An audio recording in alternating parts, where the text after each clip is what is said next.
আমরা যারা জাতীয়তাবাদী লেখক ফোরাম করেছিলাম, এই সংগঠনটি 1999 সালে জন্ম লাভ করে। আমরা প্রাথমিকভাবে এই সংগঠনটিকে এগিয়ে নেওয়ার জন্য কাজ করি। সে এক যুগেরও অনেক বেশি সময় ধরে আমরা সেই ট্রেন্ড থেকে কিছুটা বাইরে ছিলাম। সর্বগ্রাসী অত্যাচার,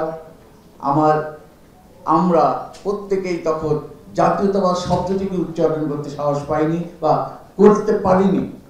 আমরা এই জাতীয়তাবাদের রাজনীতিকে যারা হৃদয়ে ধারণ করি, যারা জাতীয়তাবাদী লেখক ফোরামের পতাকা তলে একত্র হয়ে আমরা যারা কাজ করে যাচ্ছি, আমরা বিশ্বাস করি বাংলাদেশি জাতীয়তাবাদ আমাদের প্রকৃত অর্থে আমাদের হৃদয়ের স্বাধীনতা এনে দিতে পারবে, আমাদের কথা বলার স্বাধীনতা দিতে পারবে, আমাদেরকে একটি মুক্ত স্বদেশ, একটি চিন্তার স্বদেশ রচনা করায় সহায়তা করবে।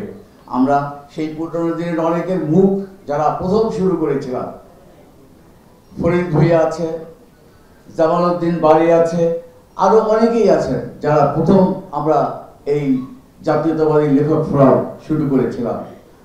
শামীমা চৌধুরী এলিস আমাদের সেই প্রথম দিককার সৈনিক। আমরা যারা একসাথে কাজ করেছি আরো অনেকেই এখানে আছেন। আমরা আগামীতে বর্তমান তারুণ্যকে সাথে নিয়ে আমরা এগিয়ে যেতে চাই, আমরা কাজ করতে চাই।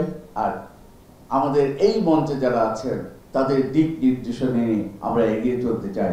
আমাদের কাজ হবে জাতি বিনির্মাণে, আমাদের কাজ হবে শহীদ জিয়ার অসমাপ্ত কাজকে সমাপ্ত করা এবং তার সেই চিন্তার যে বিস্তৃতি সেটাকে প্রতিষ্ঠিত করা।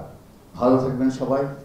আমাদের আগামী দিনের এই যে আজকে আমরা দ্বিতীয় যে পর্ব আমাদের আবার নতুন করে শুরু করলাম,